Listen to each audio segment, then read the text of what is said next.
Welcome मेरे प्यारे बच्चों। हम पढ़ रहे हैं कृषि विज्ञान कक्षा 6 की और आज हम पढ़ेंगे चैप्टर नंबर 3 जिसका नाम है खाद तथा उर्वरक। हम इसमें अभ्यास प्रश्न करेंगे। चलिए शुरू करेंगे पहले प्रश्न से। सही उत्तर पर सही का निशान लगाएं।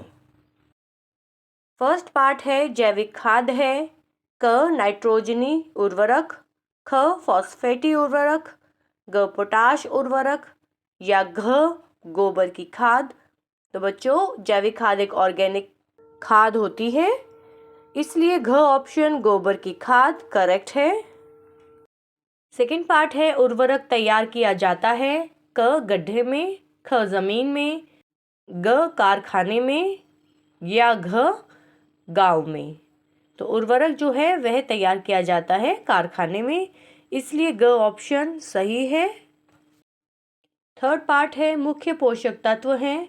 क आयरन, घ मैंगनीज, ग कॉपर, घ नाइट्रोजन। तो इन चारों में से जो मुख्य पोषक तत्व कहलाते हैं वह है नाइट्रोजन, इसलिए विकल्प घ सही है। फोर्थ है सूक्ष्म पोषक तत्व हैं। क नाइट्रोजन, ख फॉस्फोरस, ग पोटाश, घ जिंक। सही विकल्प है घ जिंक, जो कि एक सूक्ष्म पोषक तत्व कहलाता है। फिफ्थ है उर्वरक है।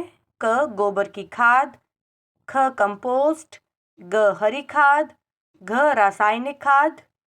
तो बच्चों जो उर्वरक होती है वह होती है एक रासायनिक खाद, इसलिए घ विकल्प सही होगा। चलते हैं अगले प्रश्न पर। प्रश्न नंबर 2 है रिक्त स्थानों की पूर्ति कोष्टक में दिए गए सही शब्दों से कीजिए। तो बच्चों यहाँ ब्रैकेट्स में दो ऑप्शंस हैं, इनमें से एक जो सही ऑप्शन होगा वह हमें यहाँ फिल करना है। चलिए देखते हैं। क पार्ट है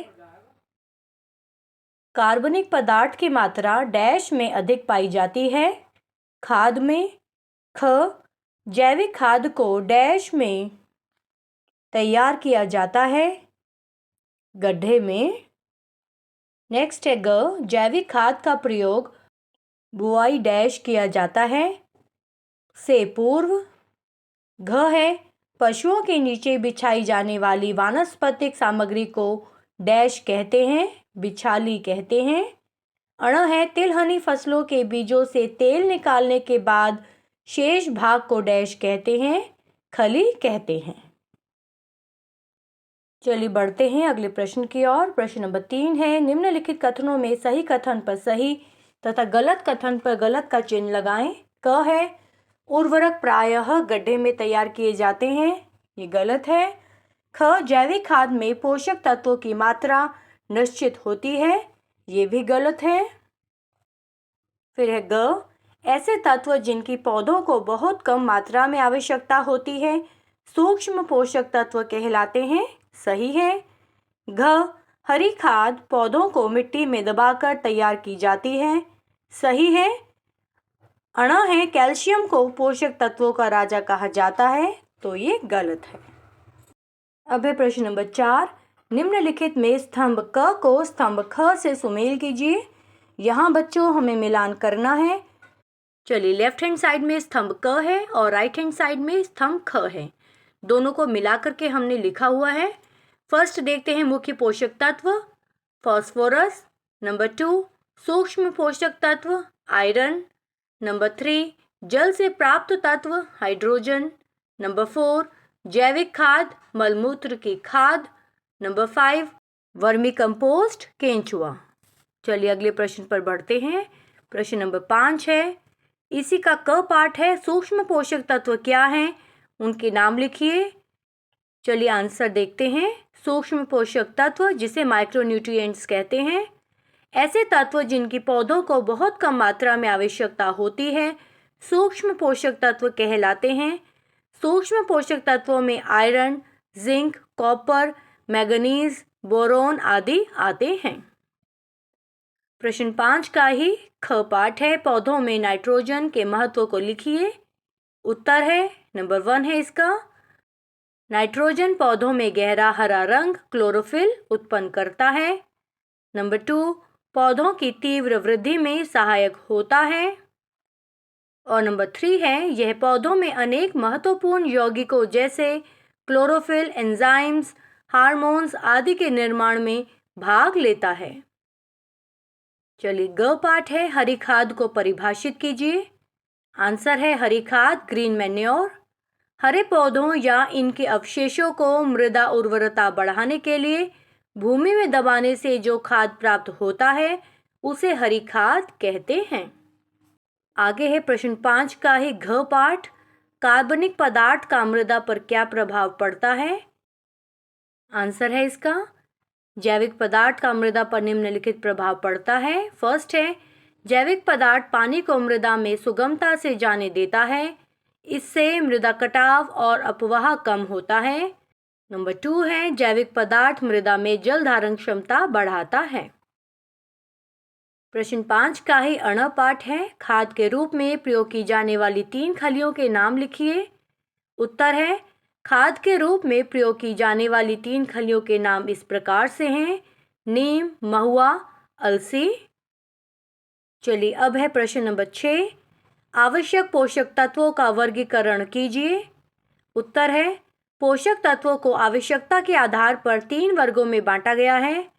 नंबर 1 है मुख्य पोषक तत्व जैसे carbon, hydrogen, oxygen, nitrogen, phosphorus, potassium. Number 2 है गौण पोषक तत्व जैसे कैल्शियम, मैग्नीशियम, सल्फर। और नंबर 3 है सूक्ष्म पोषक तत्व जैसे आयरन, जिंक, मैग्नीज, कॉपर। चलिए, अब है प्रश्न नंबर 7, खाद किसे कहते हैं समझाकर लिखिए। उत्तर है, गोबर, पेड़ पौधों की पत्तियों तथा घर का कचरा आदि सड़ने के बाद खाद कहलाता है। इसमें कार्बनिक पदार्थ की मात्रा अधिक पाई जाती है। नेक्स्ट है प्रश्न नंबर 8, मुख्य पोषक तत्वों का पौधों की वृद्धि में क्या महत्व है? आइए आंसर देखते हैं इसका। पौधों के समुचित विकास में मुख्य पोषक तत्वों का महत्वपूर्ण स्थान है, क्योंकि कार्बन, हाइड्रोजन और ऑक्सीजन पौधों के लिए 95% भाग का निर्माण करते हैं। नाइट्रोजन पौधों की तीव्र वृद्धि में सहायक होता है। फास्फोरस फल, फूल और बीजों की उपज में वृद्धि करता है। पोटेशियम पौधों को दृढ़ता प्रदान करता है। चलिए, आगे है प्रश्न नंबर 9, खाद को वर्गीकृत करते हुए हरी खाद बनाने के विधि का वर्णन कीजिए। चलिए, आंसर हम देखेंगे। सबसे पहले खाद के प्रकार देखते हैं। खाद को मुख्यतः 2 भागों में बांटते हैं। पहला भाग है जैविक खाद।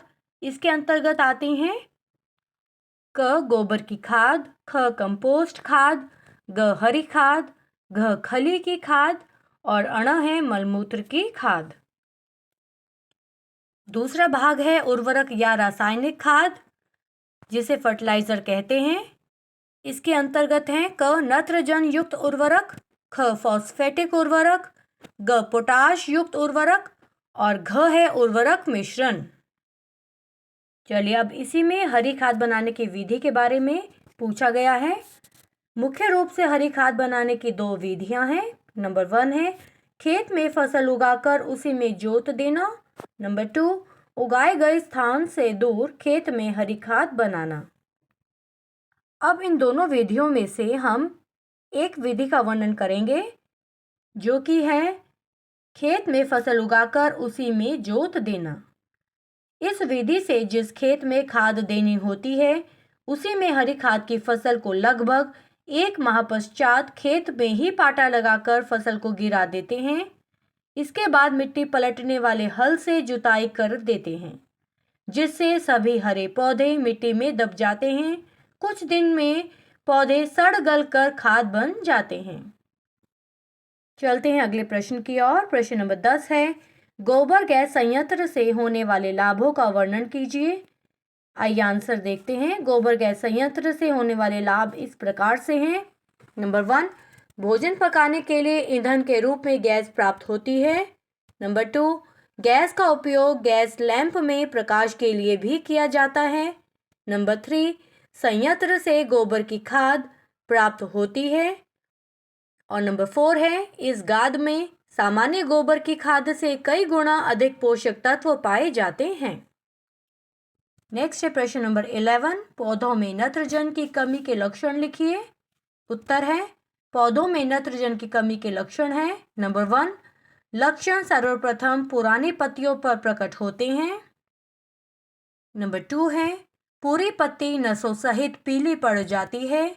नंबर 3, पत्ती पर किसी भी रंग के धब्बे नहीं पड़ते। नंबर 4, पत्तियां भंगुर हो जाती हैं और मोड़ने पर चटक कर टूटती हैं। नंबर 5 है पौधा बौना रह जाता है। और इसी के साथ इस पार्ट के प्रश्न उत्तर कंप्लीट होते हैं। मिलते हैं एक नई वीडियो के साथ। थैंक यू बच्चों।